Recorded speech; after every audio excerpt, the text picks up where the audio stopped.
Hello guys, आप सभी लोगों का स्वागत है मेरे चैनल जापान के नज़ारे में। सभी लोगों का खुश आमदीद। तो गाइस, आज हम एक नए टॉपिक के बारे में बात करेंगे। आजकल मैं देखता हूँ बहुत ज़्यादा डिस्कशन चल रहा है कि घर खरीदना चाहिए या नहीं। मतलब पैसा इन्वेस्ट कर लें, घर ना खरीदें या घर खरीदें। तो गाइस, मेरे हिसाब से तो घर खरीदना चाहिए। ठीक है, अब उसकी बात करते हैं हम कि क्यों और कैसे। देखिए, आजकल क्या हो रहा है ना, बड़े शहरों में दो तरह की गलतियां, हमारे यूथ जो हैं वो थोड़ी सी गलती भी कर जा रहे हैं और कुछ लोग मिसगाइड नहीं कर रहे हैं, अपनी अपनी समझ है। बट जो मेरा एक्सपीरियंस है, मेरा तजर्बा है, उससे मैं आप लोगों को समझाने की कोशिश करता हूँ। देखिए, हमें लाइफ में बहुत अर्ली घर खरीद लेना भी प्रॉब्लमेटिक हो जाता है। जैसे मान लीजिए कि किसी बच्चे ने नया नया अपना करियर शुरू किया और आप नए नए जॉब में लगे, साल 2 साल 3 साल के अंदर ही करियर में घर खरीद लेना, उस टाइम वो थोड़ा सा मिसकैलकुलेशन हो जाता है, आप फंस जाते हैं एक तरह से। क्योंकि क्या होता है, घर एक देखिए बहुत बड़ा टिकट साइज़ होता है, घर महंगा होता है। अब कितना हूँ सस्ता घर आपको मिलेगा दिल्ली बम्बई जैसी जगह में, बड़ी शहरों में जहाँ आप नौकरी करते हैं, तो वो 10-15 लाख से कम का तो मिलेगा नहीं। और मैक्सिमम तो वो 100-100 करोड़ में चला जा रहा है। तो मैं कह रहा हूँ, ऐरा गैरा बहुत छोटा सा घर आपने लिया 15-20 लाख का, तो उस टाइम आपकी फिर वो इनकम साइज़ भी बहुत छोटी होती है, तो आप लोन वगैरह लेकर के फंस जाते हैं, आपकी सारी सैलरी ईएमआई में चली जाती है। तो बेसिकली क्या करना चाहिए गाइस, घर तो ख़रीदना चाहिए, लेकिन घर के लिए थोड़ा सा हमें मिडिल एज तक वेट करना चाहिए। मान लीजिए कि आपने 24-25 साल में अपना करियर शुरू किया, तो थोड़ा सा 5-7 साल आप अपने करियर को टाइम दीजिए। होता क्या है, जब आप करियर का इनिशियली शुरुआत करते हैं ना, तो थोड़ा सा घर ना खरीदने से आपको फ्रीनेस भी रहती है। जैसे मान लीजिए कि आपने दिल्ली में अपनी जॉब शुरू की, आपको कोई अच्छी अपॉर्चुनिटी मुंबई में मिली या बेंगलोर में मिली, तो आप ऐसी जगहों पे मूव हो सकते हैं, ईजिली मूव हो जाते हैं। और 5-7 साल जो इनिशियल होता है, आप धीरे धीरे जॉब को समझते हैं, स्टेबिलिटी आती है, आप अपनी स्किल्स वगैरह को अपग्रेड करते हैं। क्योंकि इनिशियली जब आप जॉब शुरू करते हैं, तो उसके बाद अपनी जॉब पे भी धीरे धीरे अपने आप को अपग्रेड करना पड़ता है। ऐसा नहीं होता कि बस ऐसे ही जैसे शुरू हो गया वैसे शुरू हो गया। तो शुरू के 5-7 साल 8 साल आप अपने करियर को टाइम दीजिए, सेट होइए, अपनी स्किल्स को अपग्रेड करिए। और घर खरीदने के बजाय आप थोड़ा सा छोटा छोटा पैसा अपनी सैलरी का ईएमआई के नाम पे, या आप मान लीजिए कि घर का लोन ले लिया, आपने ईएमआई दे रहे हैं, उसका म्यूचुअल फंड में एसआईपी ले लीजिए, या कहीं पीएफ में बड़ा अच्छा ऑप्शन होता है, बिल्कुल safe, EPF, employee provident fund का जो वीपीएफ होता है, वॉलंटरी प्रोविडेंट फंड, आप अपनी तरफ से वॉलंटरीली जो है पीएफ के अंदर एडिशनल कंट्रीब्यूशन कर सकते हैं, जो कि बिल्कुल टैक्स फ्री होता है। उस पर आपको कोई गेन भी मिलेगा 2.5 लाख तक, अप टू 2.5 लाख वो आपका टैक्स फ्री भी होता है। आप जो भी गेन कमाएंगे उस पर कोई टैक्स भी नहीं देना होगा।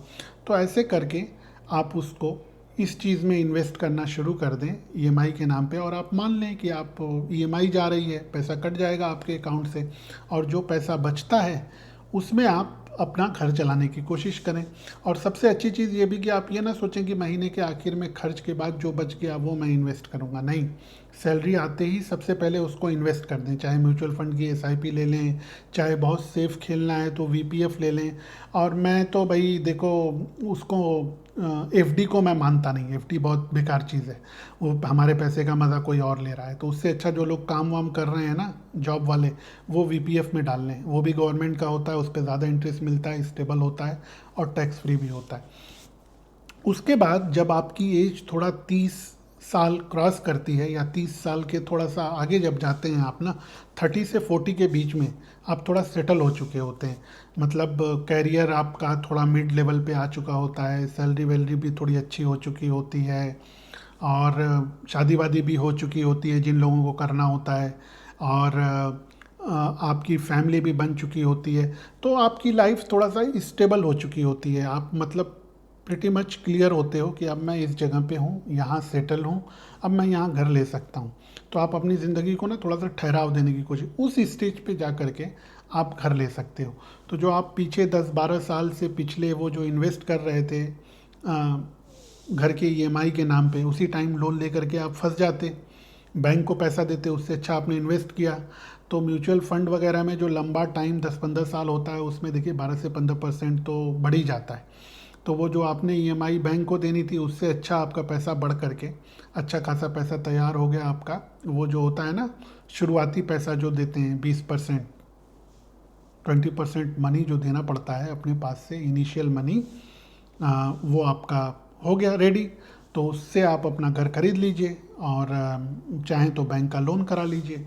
होम लोन अच्छा लोन होता है, मतलब वो सबसे कम महंगा होम लोन और एजुकेशनल लोन जो है सबसे कम महंगा होता है, सस्ता होता है ये।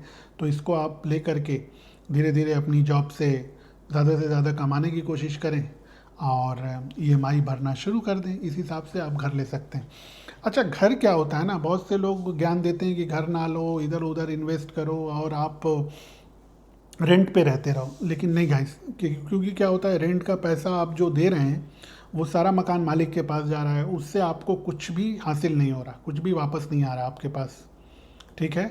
अब वो लोग बातें करते हैं कि आप 5 करोड़ के घर में रहते हो 50,000 के रेंट में, तो भाई हमें क्यों रहना है 5 करोड़ के घर में, हमें नहीं रहना।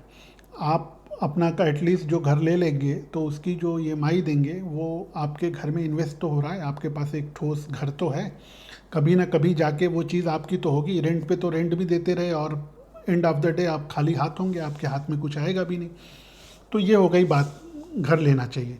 और उसके बाद जो है ना, धीरे धीरे आप किस्त भरते भरते भरते भरते आ, एक दिन आएगा कि आपका घर अपना हो जाएगा, किस्त ख़त्म हो जाएगी और आपका वो एसेट तो होगा, दिमाग पे सुकून देगा वो आपको। क्योंकि क्या होता है ना, एटलीस्ट वो एसेट तैयार हो जाता है। कल को कोई बुरा वक्त आता है या जॉब नहीं है या कोई परेशानी है तो आपको रेंट की चिंता नहीं होती, आपको सिर्फ खाना खाना होता है, जिसका आप अपने फूड का बंदोबस्त कर ही लेते हैं। थोड़ा सा भी आपके पास पैसा आ गया तो रेंट की उलझन नहीं होती। अदरवाइज़ जॉब वगैरह ना होने पे रेंट सबसे ज़्यादा इंसान को मारता है। जिस भी इंसान की इनकम ख़त्म हो जाए और बड़े शहरों का रेंट उसको सबसे ज़्यादा प्रॉब्लम देता है, फिर उसके बाद उसको फूड वगैरह सेकेंडरी हो जाता है। बट आपका घर अपना है तो आपको रेंट की टेंशन नहीं लेनी पड़ती और आपके पास एक एसेट भी तैयार हो जाता है जो दिमाग को सुकून देता है। कभी भी आपका बुरा वक्त आया, कोई परेशानी आई, आप अपने होम टाउन में जाके शिफ्ट होना चाहते हैं तो जो आपने घर लिया है इसको आप रेंट पे दे करके आपकी एक इनकम बनी रहती है, आप उस इनकम को यूज़ कर सकते हैं। या चाहें तो अगर आप अपने होम टाउन शिफ्ट हो रहे हैं तो आपको ये घर बेच करके एक बहुत अच्छा खासा मोटा पैसा खाली हो जाएगा। तो अगर लोन की कुछ ईएमआई बची है तो उसको दे करके आपके पास बिज़नेस वगैरह स्टार्ट करने के लिए एक तरह से आपको फंड मिल जाएगा। तो यही है गाइस, इस पे तो बात करेंगे तो बहुत लंबा बात करते रह जाएंगे। बट मेरे हिसाब से घर खरीदना चाहिए, बहुत अर्ली स्टेज में नहीं खरीदना चाहिए कि जॉब शुरू होते ही आप ख़रीद लें। थोड़ा सा आपको मिड 30s में, 30-40 के बीच में, मतलब 34 से 38-40 के बीच में, जब थोड़ी ये जॉब स्टेबल हो जाती है, थोड़ा आप मीडियम लेवल पे आ जाते हैं, उस टाइम आप अपना घर खरीद लें। आई होप कि गाइज़ आपको ये बात समझ आई होगी। फिर आप लोगों से मिलते हैं किसी अगले टॉपिक पे, अगली बात करेंगे। तब तक के लिए बाय बाय गाइज़।